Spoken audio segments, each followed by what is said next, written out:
Assalamualaikum warahmatullahi wabarakatuh. Teman-teman sekalian, pada kesempatan ini saya ingin menjelaskan bagaimana caranya menggunakan Excel dalam melakukan uji validitas data instrumen kita. Ya, jadi selain SPSS, kita juga bisa menggunakan program Excel dalam menguji validitas instrumen. Apa uji validitas itu? Yaitu menguji ketepatan, kecermatan, kesahihan suatu instrumen dalam mengukur variabel. Jadi dalam uji validitas ini kita ingin menguji apakah tiap-tiap item kita itu betul-betul valid, sahih dalam mengukur variabelnya. Jangan-jangan kita ingin mengukur variabel A, ternyata item kita tidak mengukur variabel A itu, tapi mengukur variabel B. Nah, itulah esensi dari uji validitas data. Nah, bagaimana melakukan uji validitas itu? Kalau kita menggunakan uji manual, ya tentu kita menggunakan uji korelasi product moment, yaitu mengkorelasikan skor item. Jadi, tiap item dikorelasikan dengan skor total pengukuran kita. Nah, bagaimana kriteria pengujiannya?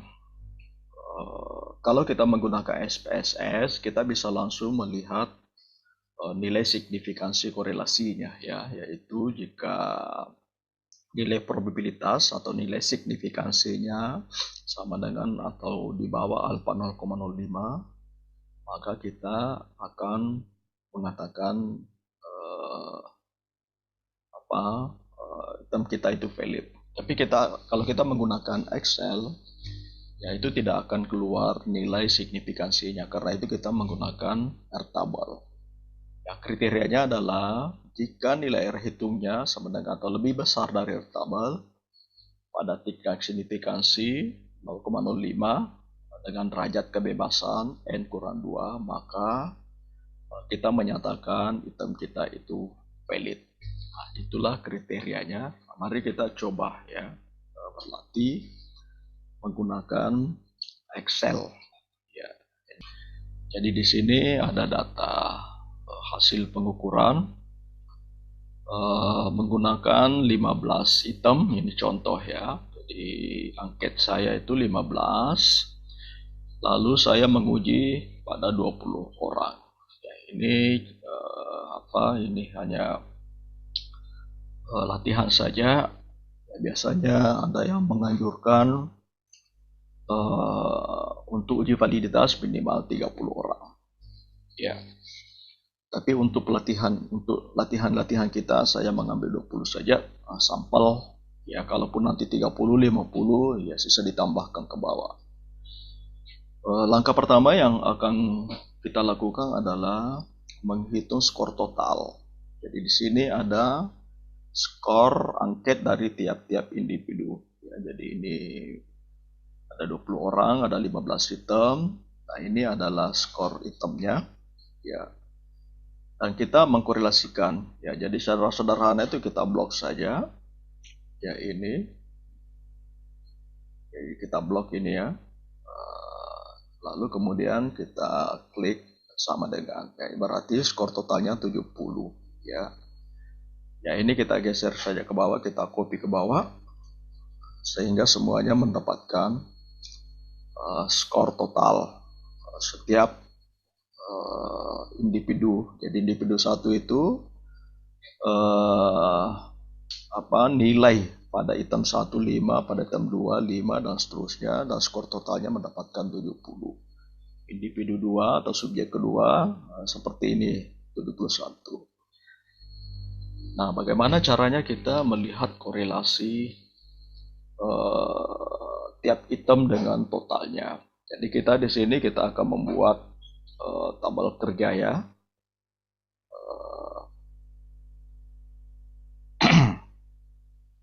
Cara menghitung R hitung ya. Jadi Excel itu sudah menyiapkan. Perhatikan, kita mengklik sama dengan ya, sama dengan Ya, lalu kita cari fungsi ini akan muncul Corel ya. Jadi kita klik Corelnya supaya masuk ke situ. Lalu kita blok ya. Jadi ini Corel sudah ada buka kurungnya. Ya, kita blok sini ya sampai 20, lalu titik komanya kita blok lagi 70 sampai ya, ini skor totalnya ya dari individu 1 sampai 20. Lalu kita menindis Fn F4 ya untuk mendapatkan nilai mutlak.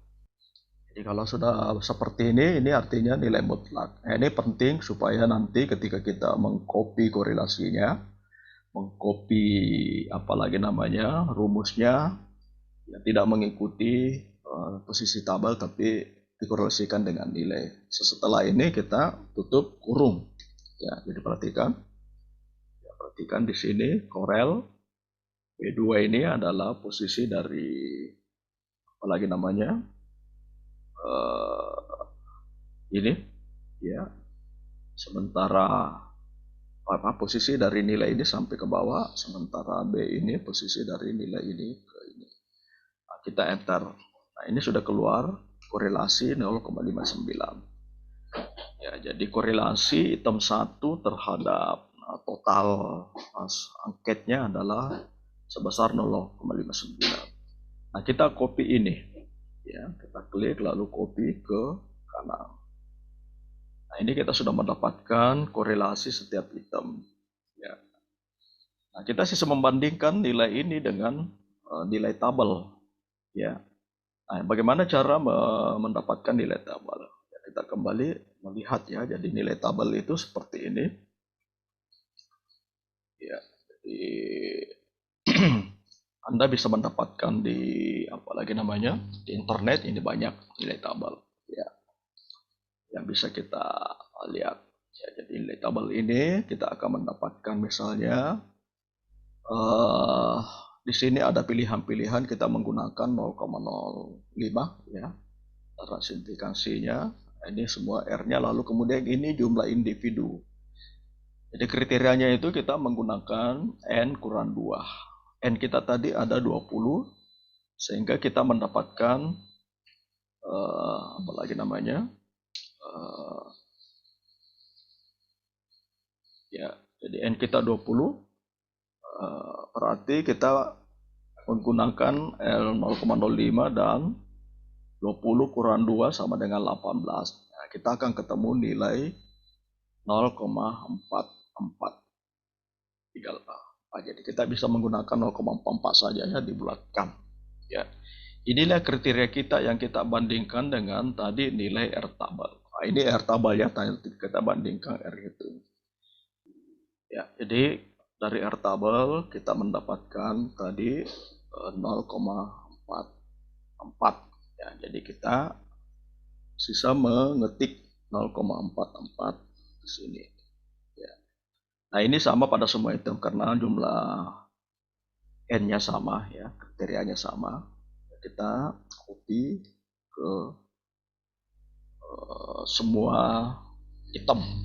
Ya, jadi sama. Sekarang bagaimana keputusannya? Ya, maka kita membuat keterangan di sini sama dengan if ya, if R hitung lebih besar dari F tabel, kita klik itu ya, kemudian kita membuat tanda kutip ya, ketik valid ya, tutup.